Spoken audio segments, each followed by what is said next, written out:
Assalamualaikum warahmatullahi wabarakatuh. Perkenalkan, kami dari kelompok 7 ingin mempresentasikan tentang metode McCulloch-Pitts. Metode McCulloch-Pitts adalah metode matematis pertama yang digunakan untuk menggambarkan cara kerja neuron dalam jaringan saraf.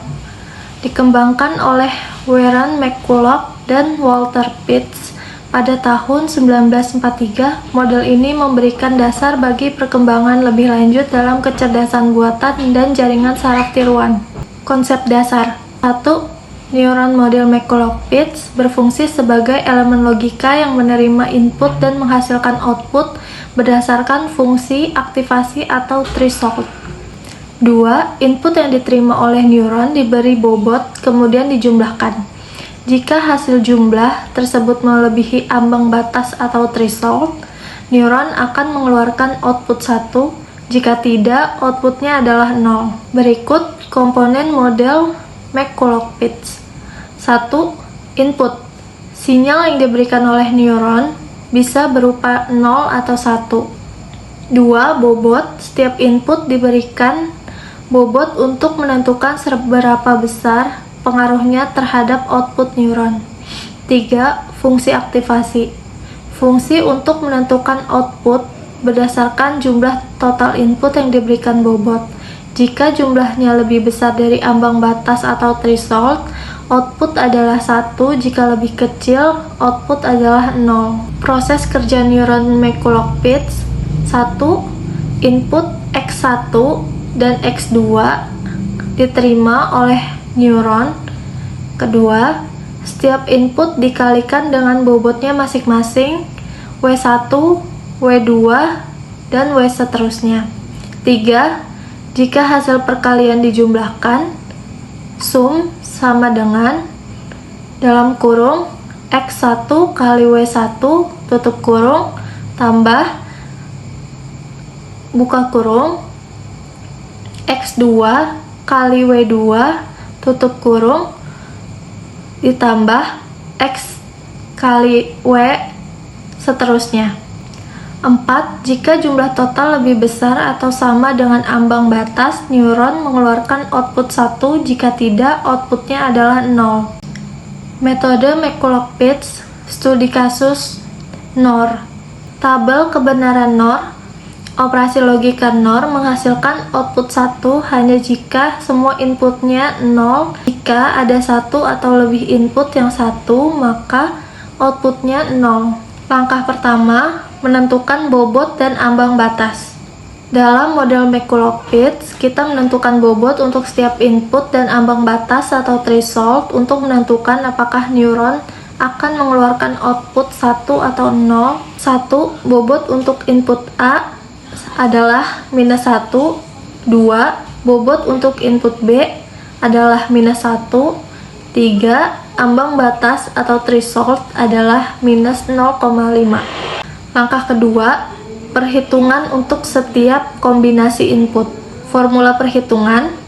Untuk menghitung output dari neuron, kita menggunakan rumus output sama dengan sum buka kurung A kali WA tambah B kali WB, di mana 1. A adalah nilai input pertama 0 atau 1. 2. B adalah nilai input kedua 0 atau 1. 3. WA dan WB adalah bobot untuk masing-masing input A dan B atau masing-masing minus 1. 4. Ambang batas atau threshold adalah minus 0,5. Setelah menghitung bobot dan input, kita membandingkannya dengan ambang batas. 1. Jika hasil perhitungan lebih besar atau sama dengan ambang batas atau threshold, outputnya adalah 1. Jika hasil perhitungan lebih kecil dari ambang batas, outputnya adalah 0. Langkah ketiga, contoh perhitungan untuk setiap kombinasi input. Kasus 1, input A adalah 0 dan input B adalah 0. Perhitungan buka kurung 0 kali minus 1 tutup kurung tambah buka kurung 0 kali minus 1 tutup kurung sama dengan 0. Karena 0 lebih besar dari minus 0,5, maka outputnya adalah 1. Kasus kedua, input A adalah 0 dan input B adalah 1. Perhitungannya, buka kurung 0 kali minus 1 tutup kurung tambah buka kurung 1 kali minus 1 sama dengan minus 1. Karena minus 1 kurang dari 0,5, maka outputnya adalah 0. Kasus 3, input A adalah 1 dan input B adalah 0. Perhitungannya, buka kurung 1 kali minus 1 tutup kurung tambah buka kurung 0 kali minus 1 tutup kurung sama dengan minus 1. Karena minus 1 kurang dari minus 0,5, maka outputnya adalah 0. Kasus 4, input A sama dengan 1 dan input B sama dengan 1. Perhitungannya, buka kurung 1 kali minus 1 tutup kurung tambah 1 kali minus 1 tutup kurung sama dengan minus 1 dikurang 1 sama dengan minus 2. Karena minus 2 kurang dari 0,5, maka outputnya adalah 0. Berikut adalah tabel kebenaran NOR dengan McCulloch-Pitts. Kesimpulannya, 1. Langkah pertama dengan mengalihkan setiap input dengan bobot yang ditentukan, yaitu minus 1 untuk setiap input A dan B. Langkah kedua adalah menjumlahkan hasil perkalian tersebut untuk mendapatkan total input yang diterima oleh neuron. Langkah ketiga adalah membandingkan hasil jumlah tersebut dengan ambang batas minus 0,5.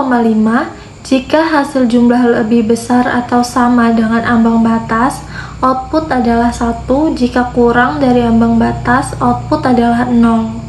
Sekian dari kelompok kami. Wassalamualaikum warahmatullahi wabarakatuh.